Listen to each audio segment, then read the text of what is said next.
Hi everybody, and it's Chef Michelle here. Thanks for tuning in again.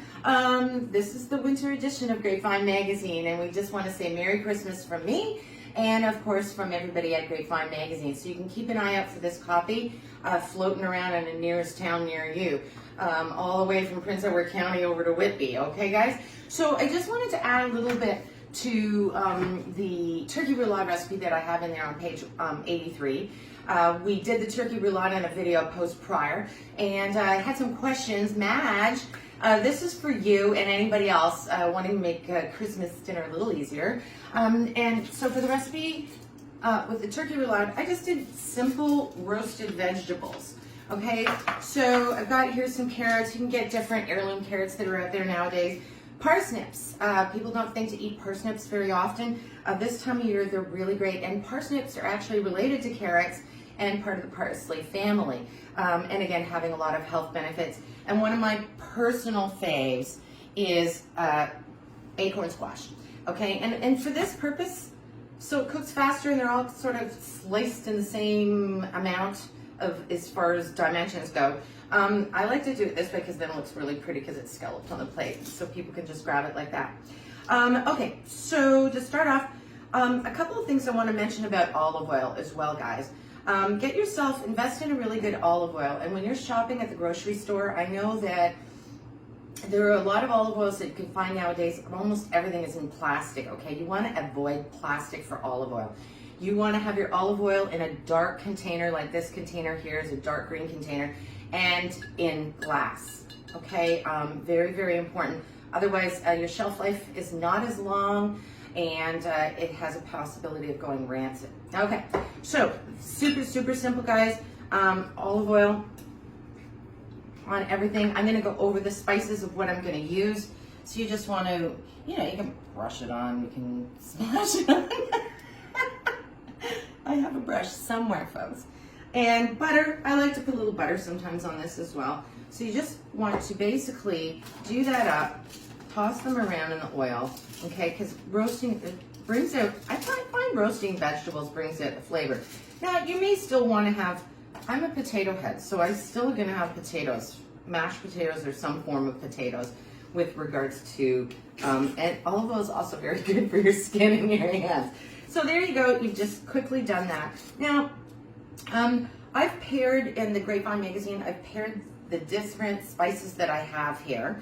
If you want to just take a look at this, there's cardamom pods, garam masala, fennel seeds, star anise, I have some nutmeg here, and I also have some Vietnamese cinnamon. There's a few different kinds of cinnamon, but the most popular you're going to find is Vietnamese and Ceylon cinnamon. Now, Ceylon cinnamon has a little less cinnamony taste to it, where Vietnamese has more of a punch, okay? There's your difference. So, for the squash, the acorn squash, you could use butternut, you could use spaghetti squash, whatever you want to use. I like to use a good bit of nutmeg on it. Okay, and just grate it. If you don't have one of these little graters, guys, it's good to have. I'm pretty sure most of you have this in the, I love nutmeg. So nutmeg for me is a must-have on the acorn squash. Okay, very simple. So that's that for that. Then the other thing that I like to put on my acorn squash is cinnamon, and we'll just do a little pinch and just around. Oh, it smells like Christmas when you smell cinnamon, doesn't it? All right, so there we go. Some cinnamon on that, and also garam masala.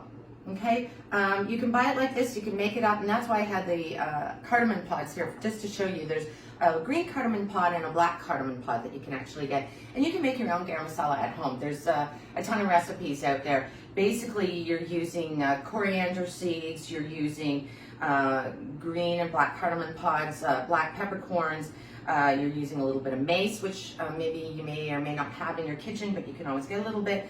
And then you just sort of grind that all up, cinnamon sticks, and you can toast it off on the stove and then put it in a grinder and grind it up. So anyways, on my acorn, I also like the garam masala, which has all those spices in it and just makes it, just pumps up the flavor nicely and gives it Not so much a Middle Eastern taste, but just a little different taste. Okay, now one of my favorite things to use for carrots is, and you can grind these seeds up. I like to just sprinkle them around. These are fennel seeds. So, or you can just grind them up in a pestle and mortar and kind of mush them up a little bit and then get them broken up and sort of get the flavor out of them and then onto your carrots, okay? So that's how simple it goes. These are some of the spices that maybe you have in your pantry, maybe you don't, maybe you have to go out and grab, but well worth it to have a couple packages of these around. And then, last but not least, I know you saw star anise, so underused. It's the one spice that has that little licoricey flavor to it. I love it. And you can just lay these in, or again, inside the actual little star part, you will find, if I can show you, you can see, no, you can't really see that great, but it's there. There's little tiny seeds in there. And so if you want to do that and then just sprinkle them over, you'd be amazed at how much flavor you will get into each one of these. I can smell it already. It smells so good. And folks, that is that for spicing up your root vegetables, okay, for your Christmas dinner, something a little different. People won't quite be able to put their finger on it. Also with the carrots, I like to put a little sprinkle of maple syrup over them at some point. So there you have it, root vegetables for Christmas dinner.